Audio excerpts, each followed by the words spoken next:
Students, हम लोग एक नया चैप्टर शुरू करने जा रहे हैं। ये चैप्टर हमारा काइनेमेटिक्स का तीसरा चैप्टर होगा। दो हम पढ़ चुके हैं, रेक्टिलिनियर मोशन, प्रोजेक्टाइल मोशन, और ये तीसरा है रिलेटिव मोशन।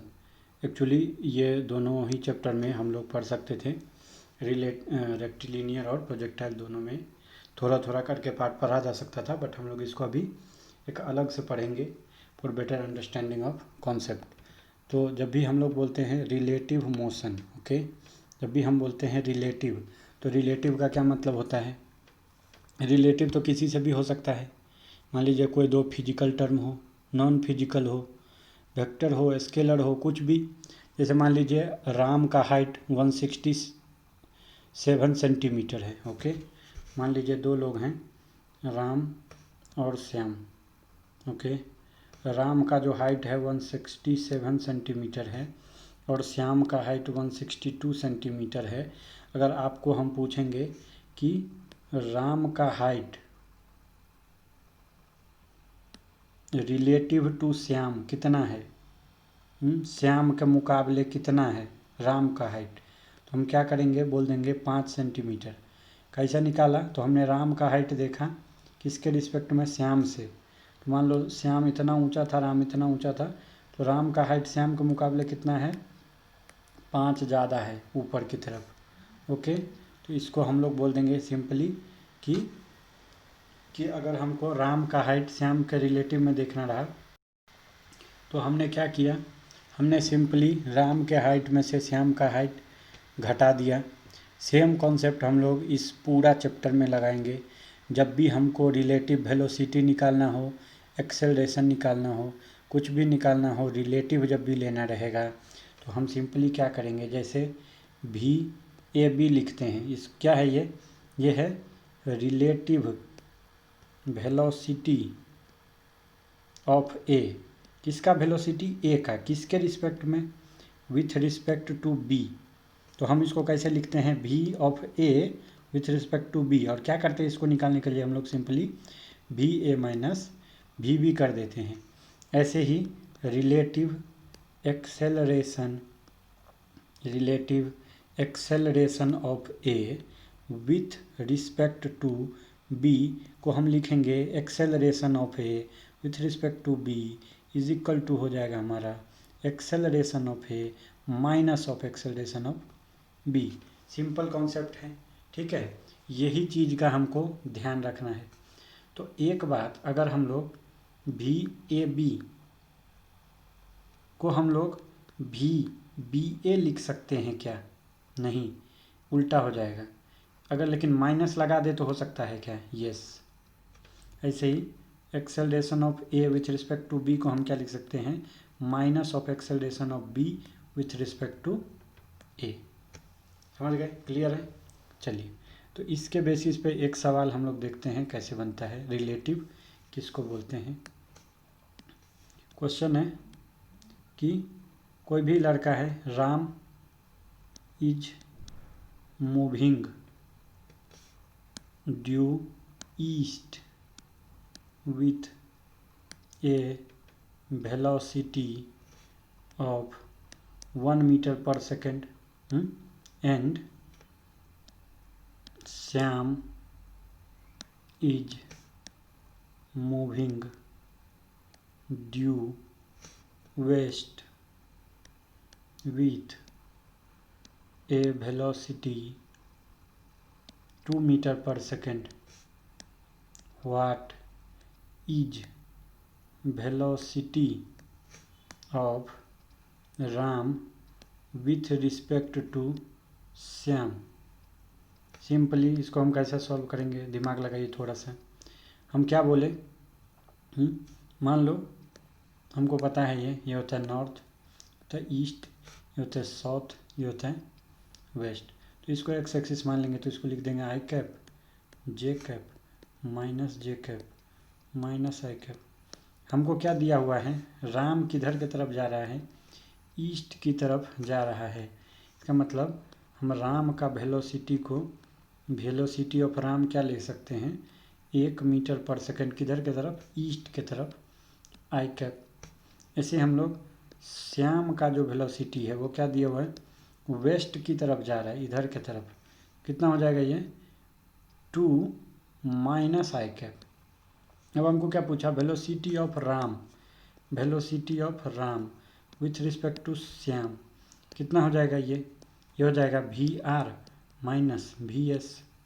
तो क्या हो जाएगा, वी आर कितना है 1 I cap minus V S कितना है -2 आई कैप, कितना हो जाएगा 3 आई कैप।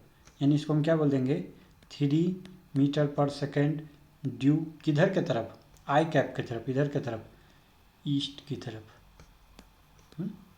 ऐसा हो जाएगा, ये आसान है, ठीक है। ऐसे ही करके हमको दिया रहे क्वेश्चन, एक और क्वेश्चन देखते हैं। क्वेश्चन है कि car A has an acceleration of 2 metre per second square due east and car B has an acceleration 4 meter per second square due north. What is acceleration of car B with respect to car A?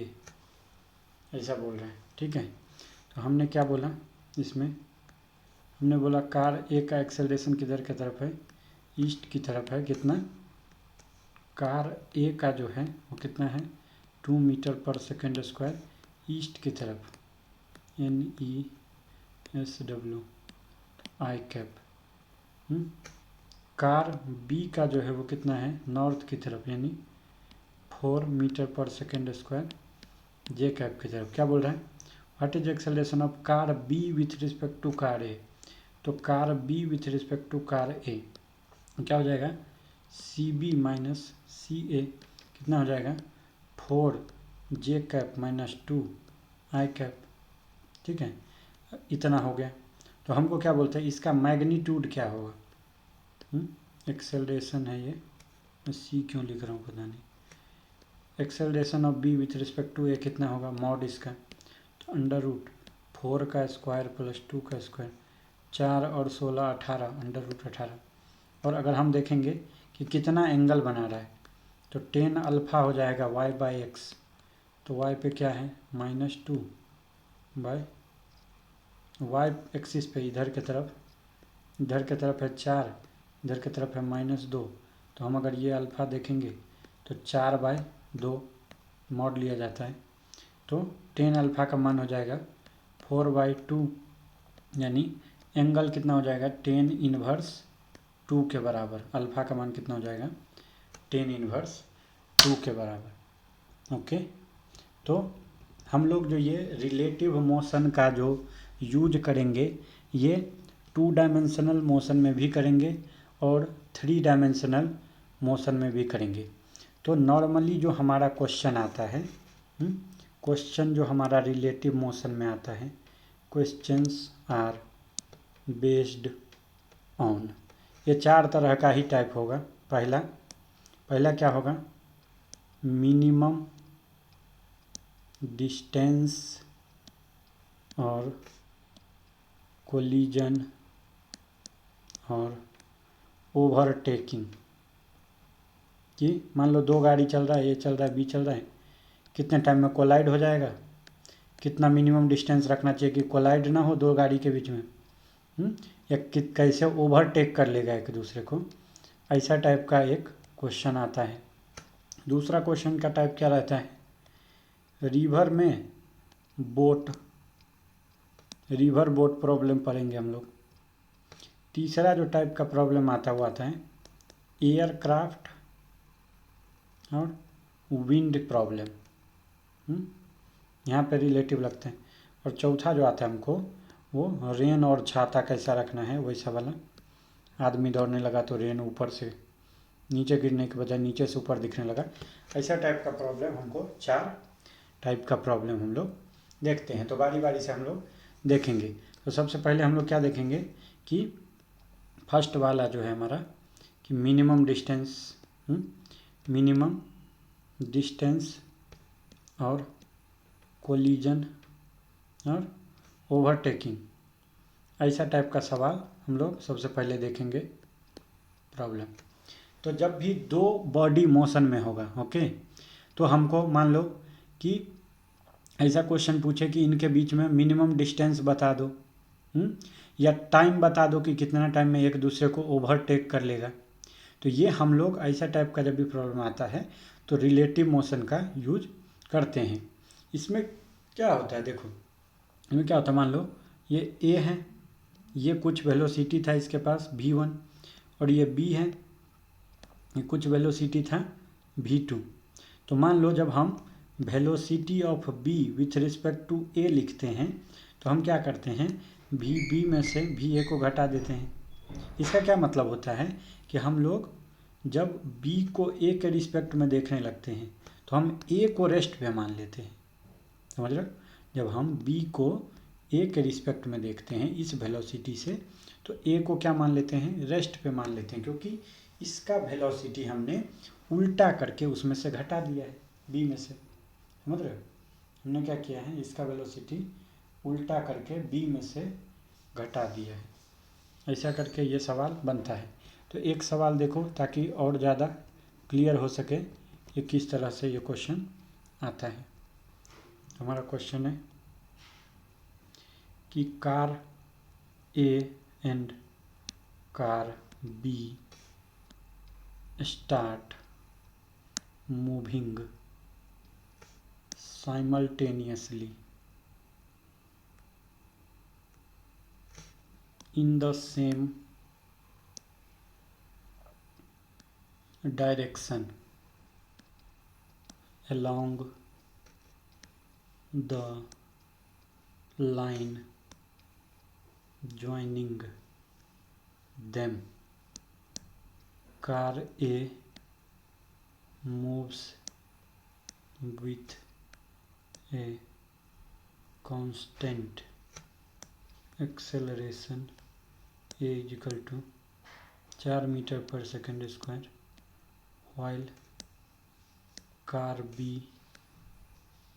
moves with a constant velocity v is equal to 1 meter per second at time t is equal to 0.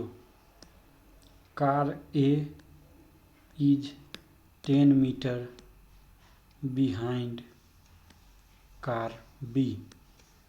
Find the time when car A overtakes car B। अब ये सवाल बनाने का अपने को, तो इस सवाल में हमको क्या बोल रहे हैं, सिंपली देखो बोल रहा है कि दो कार है, कार ए और कार बी, ये साइमल्टेनियसली मूव करना शुरू करता है, एक ही टाइम पे दोनों मूव करना शुरू करता है सेम डायरेक्शन में। जैसे मान लो यहाँ पे कार ए है, यहाँ पे कार बी है, दोनों सेम डायरेक्शन में मूव करना शुरू करते हैं।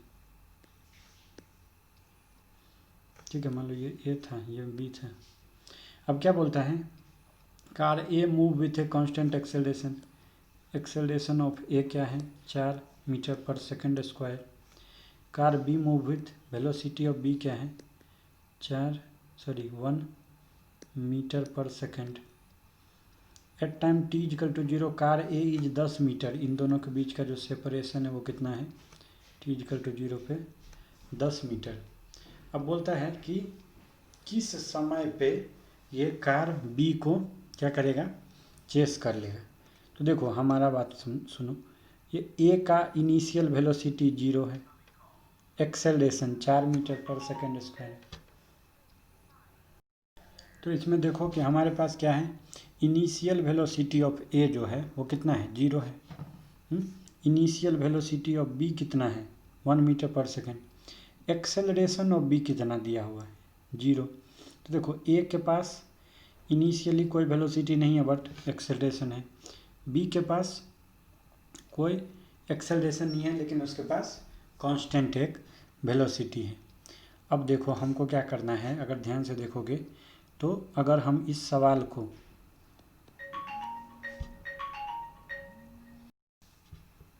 तो देखो, तो इसमें अगर क्या करेंगे हम लोग, रिलेटिव का कॉन्सेप्ट लगाएंगे तो इन दोनों के बीच का सेपरेशन कितना है, इन दोनों का सेपरेशन कितना है, 10 मीटर। ठीक है, तो हम लोग क्या करेंगे, किसी एक को रेस्ट पे ले आएंगे। हमने क्या किया, मान लो किसी एक को रेस्ट पे मान लिया, तो हमने क्या किया, मान लो कि एज्यूम बी एट रेस्ट।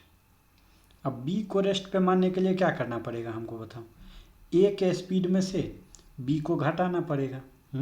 यानी हम जब वेलोसिटी लेंगे तो यू ए बी लेंगे, और जब एक्सेलरेशन लेंगे तो ए बी वाला लेंगे, ताकि बी को घटा दिए ए में से, तो यू ए बी क्या होगा, U A minus U B. तो कितना हो गया, यू ए कितना है 0, माइनस यू बी कितना है 1, तो ये आ गया -1 मीटर पर सेकेंड। ऐसा हो गया। कब, जब हम इधर को प्लस माने हैं और इधर को माइनस माने हैं तब। ऐसे एक्सेलरेशन ए बी क्या होगा, acceleration of A minus acceleration of B. तो एक्सेलरेशन ऑफ ए कितना है 4 माइनस 0, तो कितना हो गया 4 मीटर पर सेकेंड स्क्वायर। अब इन दोनों के बीच का दूरी कितना है इधर की तरफ 10, तो हम लगाएंगे s बराबर U T plus half A T square. S इनको रिलेटिव दूरी तय करना है 10, तब इसको पकड़ लेगा, ओवरटेक कर लेगा, बराबर यू टी, यू कितना है -1 into T plus half into 4 into T square. तो हम लोग देखेंगे ये हो गया 10 बराबर -t प्लस 2t स्क्वायर। फिर इक्वेशन बन गया 2t square minus T minus 10 is equal to 0। यहाँ से t का मान आ गया कितना, t बराबर minus B plus minus under root B square minus 4ac/2a 4, यानी आ गया ये 1 प्लस माइनस अंडर रूट 81/4, आ गया 1 प्लस माइनस 9/4। टी का मान एक आ गया 2.5 सेकेंड और -2 सेकेंड। टाइम कभी भी माइनस नहीं होता, इसीलिए कितने टाइम पे ये ओवरटेक कर लेगा उसको 2.5 सेकेंड पे। ओके, कितने टाइम पे ओवरटेक कर लेगा 2.5 सेकेंड पे। ऐसे करके हम लोग देखेंगे। अब रिवर, अगला जो हमारा टाइप था वो क्या था, रिवर और बोट प्रॉब्लम। देखो रिवर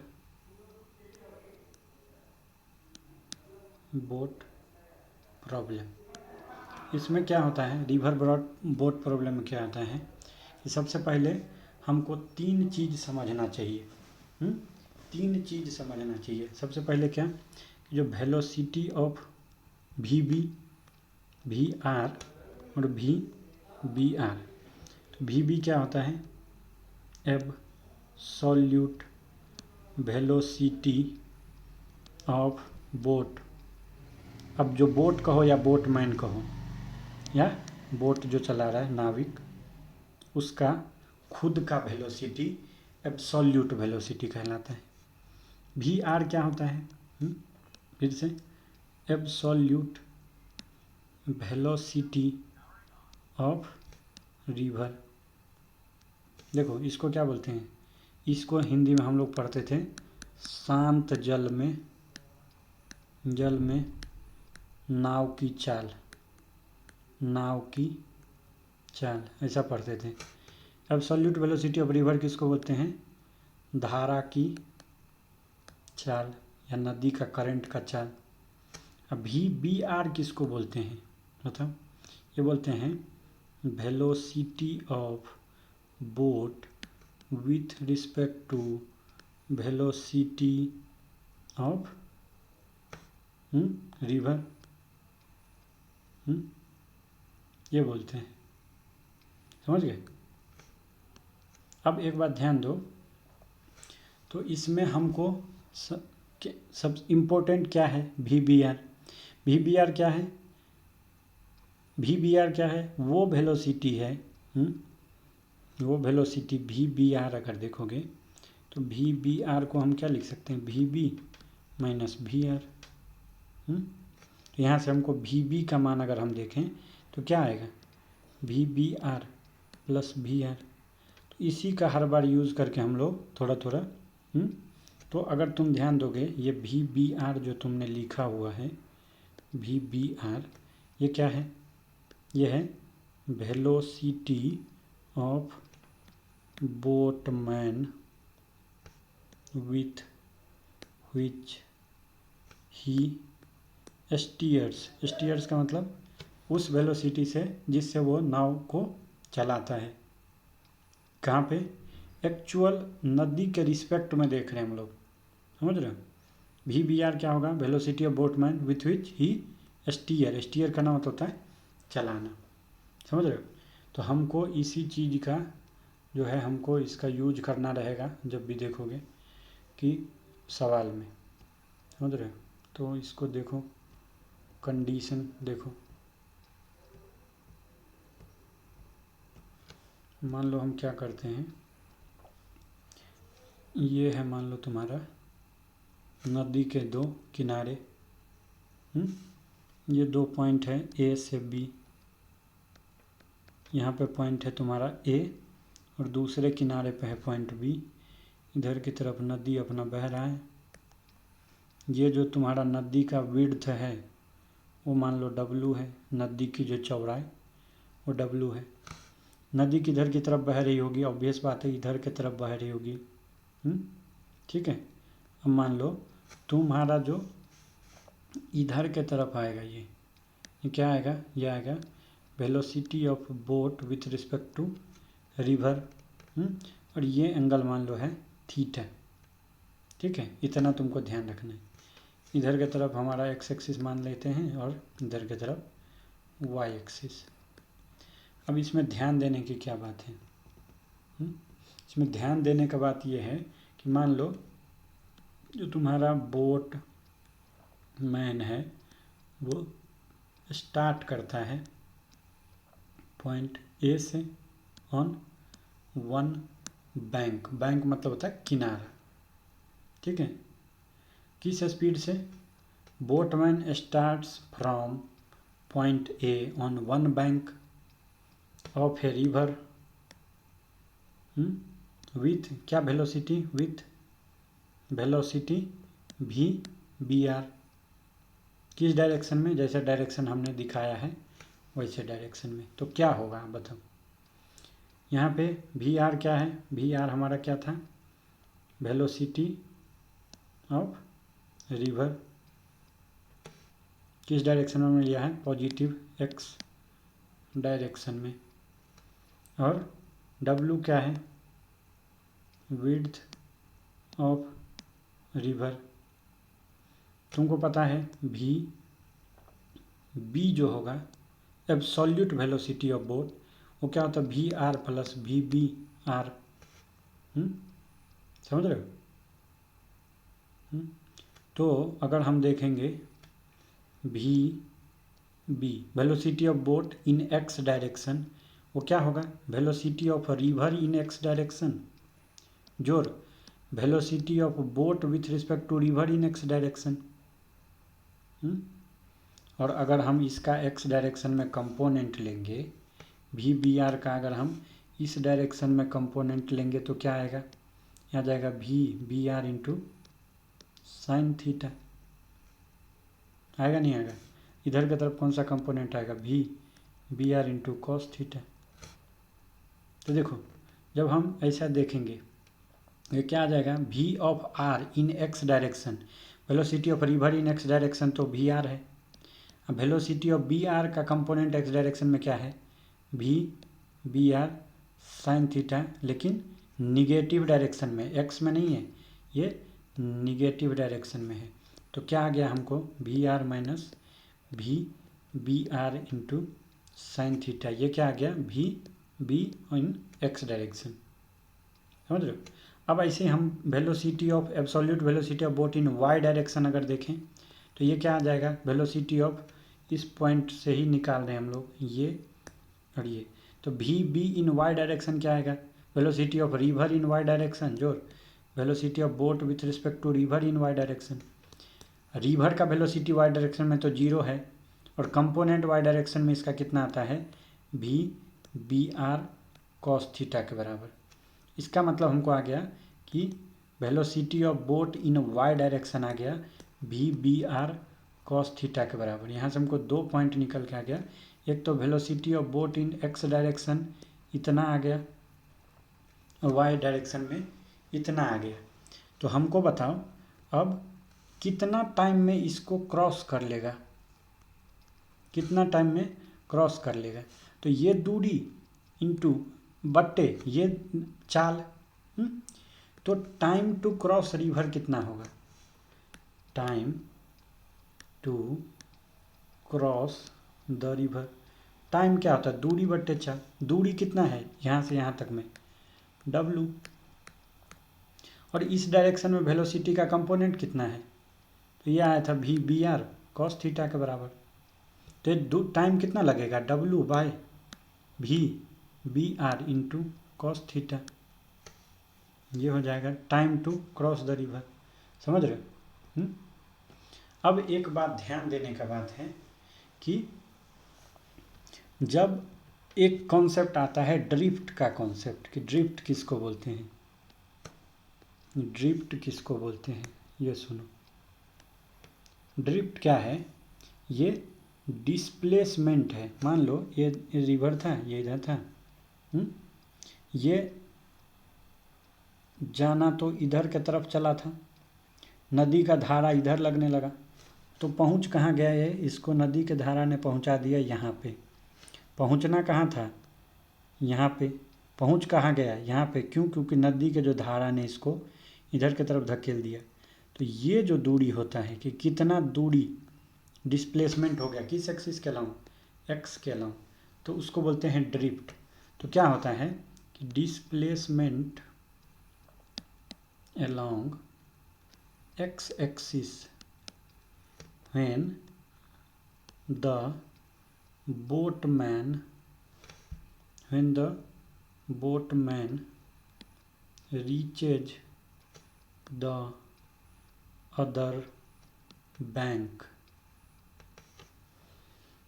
समझ गए कि जब दूसरे किनारे पे पहुंचा, यहाँ से चला था इस किनारे से उस किनारे पे गया, एक्स एक्सिस में कितने का डिस्प्लेसमेंट हो गया, उसको बोलते हैं ड्रिफ्ट।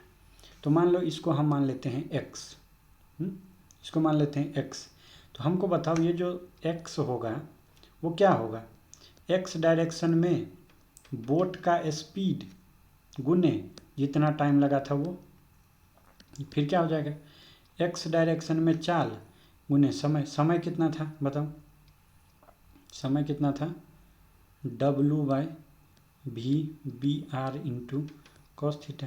अब बी एक्स का मान हमने कितना निकाला ऊपर से, वी बी एक्स कितना आया था, velocity of boat in X direction, देखो वो आया था V R minus V B R sine theta. अरे इतना हाई फाई नहीं है ये, ध्यान से आराम आराम से सुनते रहो। देखो क्या है, V B R into cos theta. ये हो गया हमारा क्या, ड्रिफ्ट, कि इतने का ड्रिफ्ट आ जाएगा। समझ रहे हो? तुमको खाली ध्यान रखना है कि किस तरफ हमने कौन सा कंपोनेंट डाला था। इधर के तरफ हमने लिया था वी बी आर, ये एंगल लिया था थीटा। इधर के तरफ एक कंपोनेंट किया, एक इधर के तरफ लिया, रिवर का स्पीड इधर के तरफ लिया था। समझे? इतना खाली ध्यान रखो। तो ड्रिफ्ट भी हमने निकाल लिया कि जब दूसरे किनारे पर पहुंचता है तो क्या होता है। तो अब देखो इसमें हम लोग जो है, इसमें बोट वाले सवाल के अंदर हम लोग जो है कुछ केस देखेंगे, उसी केस के आधार पे हर बार जो है ये आता है, सवाल आता है। ठीक है, तो देखो पहला केस क्या देखते हैं हम लोग। पहला केस देखते हैं कि कंडीशन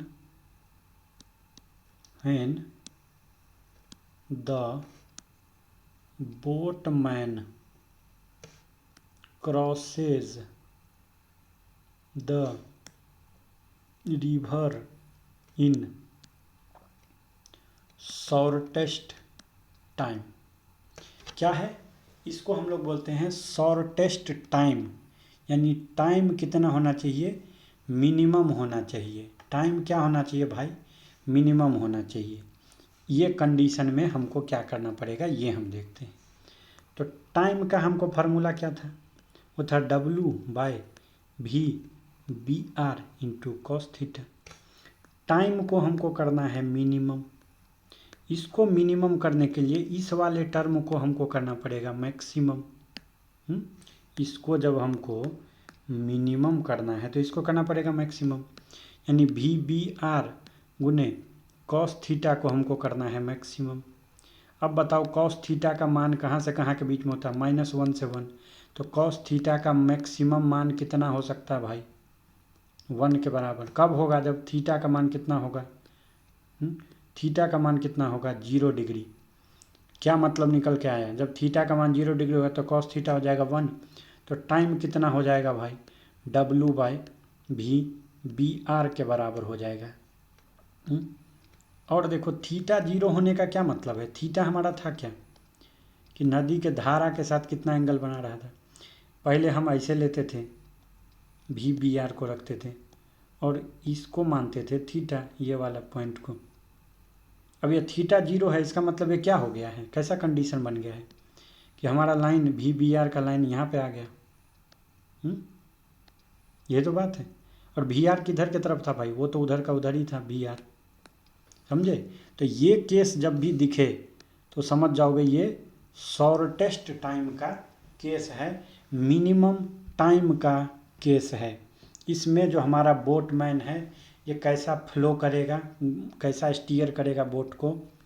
तो लिखो कि बोटमैन शुड स्टीयर, स्टीयर का मतलब होता है चलाना, हिज बोट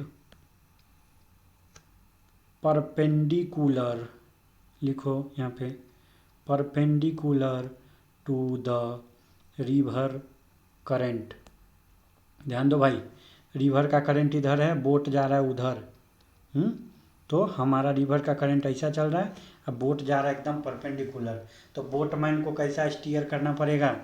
रिवर करंट के परपेंडिकुलर। ये किसका कंडीशन हो गया? मिनिमम टाइम का या शॉर्टेस्ट टाइम का। दूसरा कंडीशन देखो क्या है। दूसरा कंडीशन देखो, इसमें क्या है? Condition when the boatman wants to reach point B। इसी को क्या बोलेंगे? पॉइंट बी क्या था? Just opposite, just opposite from where he started, ऐसा बोल रहा है। इसी को तीसरा क्या बोलते हैं? अरे जब पॉइंट ए से चला था और पॉइंट बी पे पहुंच गया, ए से चला था बी पे पहुंच गया, तो ड्रिफ्ट कितने का आया? 0। कितना डिस्प्लेस हो गया? 0। जहाँ से चला था वहीं पहुंचा, तो ड्रिफ्ट क्या है? 0। तो इसी को तीनों केस बोल सकते हैं, 0 ड्रिफ्ट हो या जहाँ से चला उसके अपोजिट पहुँचे। तो हमको x का मान दे दिया है 0। अब x हमने क्या निकाला था भाई? Drift VR minus V/R sine theta into W/V/R cos theta बराबर 0। इसका मतलब इन दोनों में से कोई एक पार्ट तो 0 आना चाहिए हमारा। इनमें से कोई या तो ये 0 हो या ये 0 हो। ये तो 0 हो नहीं सकता क्योंकि विड्थ बाय ये, अब नीचे तो इनफाइनाइट तो ये होगा नहीं, तभी 0 हो पाएगा। नदी का कुछ ना कुछ तो विड्थ होगा, W नदी का विड्थ है, तो 0 होगा नहीं, तो यही 0 होगा। यानी VR बराबर आएगा V/R साइन थीटा के। समझ रहे हो? यानी हमारा जो साइन थीटा हो जाएगा वो क्या हो जाएगा? VR डिवाइडेड बाय V/R के। सिंपल है। यानी अगर हम तुमको पूछें कि कितने एंगल पे चलाना पड़ेगा चप्पू, VBR, ये थीटा का मान कितना दोगे भैया? तुम कहोगे थीटा बराबर हो जाएगा साइन इनवर्स VR/VBR। समझे? अब देखो, दो चीज़ होता है जो तुमको ध्यान रखना है। एक होता है अप स्ट्रीम और एक होता है डाउन स्ट्रीम। हमेशा याद रखना, अप में ऊ आता है, ऊ मतलब उल्टा, ऐसे हमने याद रखा है। उल्टा किसके? तो धारा के विपरीत दिशा में, विपरीत दिशा में, इसको बोलेंगे अप स्ट्रीम। और डाउन स्ट्रीम किसको बोलेंगे? धारा की दिशा में, D फॉर दिशा में, U फॉर अप स्ट्रीम यानी उल्टा। समझे? ऐसा याद रखो। समझ गए? क्लियर है? चलो,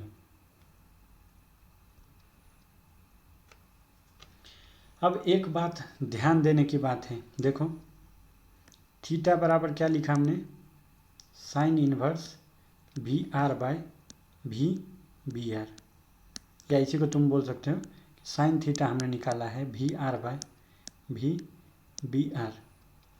अब देखो, तुमको पता है कि साइन थीटा का मान कभी भी 1 से बड़ा नहीं हो सकता है। यानी अगर तुम्हारा वेलोसिटी ऑफ रिवर बड़ा दिया हुआ है VBR से, तो क्या होगा?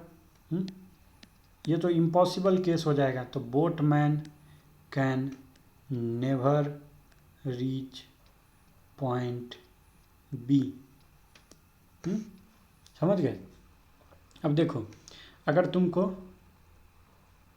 VR बराबर दिया हुआ है VBR के, इसका क्या मतलब है कि साइन थीटा का मान क्या है? 1, यानी थीटा का मान कितना है? 90 डिग्री। तो इसका क्या मतलब है?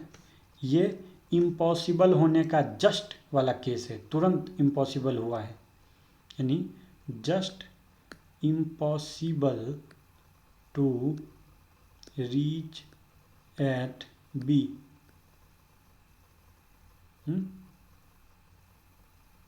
समझे? ऐसे ही तुम क्या देख सकते हो कि अगर, चलो कोई बात नहीं इतना। तो इसका क्या मतलब है कि हमारा VR, अगर रिवर का वेलोसिटी, भाई इसका मतलब समझोगे कि रिवर का स्पीड अगर बहुत ज़्यादा है, VR जो है वेरी हाई है, तो क्या करेगा? तुम जाना तो यहाँ चाह रहे हो, तुमने ऐसा चला, पहुँचना यहाँ चाह रहे हो, लेकिन तुमको खींच कर कहीं और लेके चला जाएगा, B पे पहुँचने ही नहीं देगा, कहीं और लेके चला जाएगा। तो नदी का स्पीड जो है, रिवर का वेलोसिटी वो ज़्यादा नहीं होना चाहिए। समझे क्या? नदी का जो वेलोसिटी है वो ऐसा नहीं होना चाहिए। तो चलो कोई बात नहीं। तो अब हम लोग एक दो सवाल देखेंगे इसके ऊपर कि कैसा ये बनता है सवाल। ओके, चलो तो एक क्वेश्चन लिखो। क्वेश्चन है कि width of river is 30 meter, river velocity is 2 meter per second and rowing मतलब होता है चलाना, velocity is 5 meter per second at 37 degree from the direction of river current, ऐसा दिया हुआ है। तुमको पहला बात बोल रहा है find the time taken to cross the river, और दूसरा बात बोल रहे हैं drift of the boatman while reaching the other shore। shore मतलब दूसरा किनारा। तो सिंपल हमको क्या बात दिया हुआ, देखो हमको दिया हुआ है रिवर का विड्थ कितना 30 मीटर पर सेकेंड। हमको क्या क्या दिया हुआ, देखो हमको दिया हुआ है विड्थ का मान कितना 30 मीटर। हमको रिवर का वेलोसिटी दिया है कितना, 2 मीटर पर सेकंड। और स्टीयर वेलोसिटी या रोविंग वेलोसिटी को हम बोलते हैं BR, ये कितना दिया हुआ है, 5 मीटर पर सेकंड दिया हुआ है। लेकिन किस एंगल पे, 37 डिग्री पे। कहाँ से, फ्रॉम करंट से 37 पे। इसका क्या मतलब है कि ऐसा दिया हुआ हमको, ये जो विड्थ है वो हमको नदी का विड्थ दिया है 30 मीटर। इधर की तरफ मान लो धारा बह रहा है, तो धारा का अगर ये स्पीड है VR, तो उससे कितने पे VBR दिया हुआ है, तो इस एंगल पे दिया हुआ है VBR। वो एंगल कितना है, ये 37 डिग्री। हमको क्या पूछा है कि बता दो कि कितना टाइम लगेगा इसको। VBR का मान है 5, ओके, VR का मान है 2। तो हमको पूछा है कि टाइम कितना लगेगा नदी को क्रॉस करने के लिए। तो सबसे पहले हमको निकालना है इसका कंपोनेंट ले लो, किसका, VBR का कंपोनेंट ले लो। तो इधर के तरफ आ जाएगा VBR इंटू cos 37, और इधर के तरफ आ जाएगा VBR इंटू sin 37, यानी ये हो जाएगा 5 गुने 3/5 यानी 3, और इधर के तरफ आ जाएगा 5 गुने 4/5 यानी 4। यानी तुम्हारा ये इधर की तरफ आ गया 3 मीटर पर सेकंड, इधर की तरफ आ गया 4 मीटर पर सेकंड, और ये VR है 2 मीटर पर सेकंड। हमको पूछा है टाइम बता दो कितना लगेगा क्रॉस करने में। तो हम कौन सा कंपोनेंट लेंगे, ये वाला कंपोनेंट लेंगे। कितना विड्थ है 30, कितना मीटर पर सेकंड से उधर की तरफ ऊपर की तरफ जा रहा है 3 से, कितना सेकंड लग जाएगा 10 सेकंड। अब हमको क्या पूछा है भैया, ड्रिफ्ट बता दो। ड्रिफ्ट जो होता है x, वो क्या होता है, ड्रिफ्ट जो होता है हमारा नदी के लॉन्ग, वो क्या होता है बता दो। ये इधर वाला कंपोनेंट गुने टाइम, तो इधर वाला कंपोनेंट है 4 + 2 6, उन्हें कितना देर तक चलेगा, 10 सेकंड तक चलेगा। तो कितना मीटर ड्रिफ्ट मारेगा, 60 मीटर। जब यानी ये यहाँ पे पहुँचेगा तो कितना दूरी चल चुका रहेगा इधर पे, 60 मीटर, समझे। तो ये हमारा ऐसा टाइप का रिवर के केस में सवाल आता है। तो ये सब प्रैक्टिस की बातें हैं, समझ में आना चाहिए कि जो एंगल दिया हुआ है वो किसके साथ एंगल दिया हुआ है। इसके आगे हम लोग नेक्स्ट लेक्चर में देखेंगे। नेक्स्ट लेक्चर में हम लोग देखेंगे एयरक्राफ्ट विंड प्रॉब्लम, और फिर देखेंगे रेन का प्रॉब्लम, ओके। और फिर ये चैप्टर हो जाएगा समाप्त, ख़त्म, फिनिश, ओके। Thank you.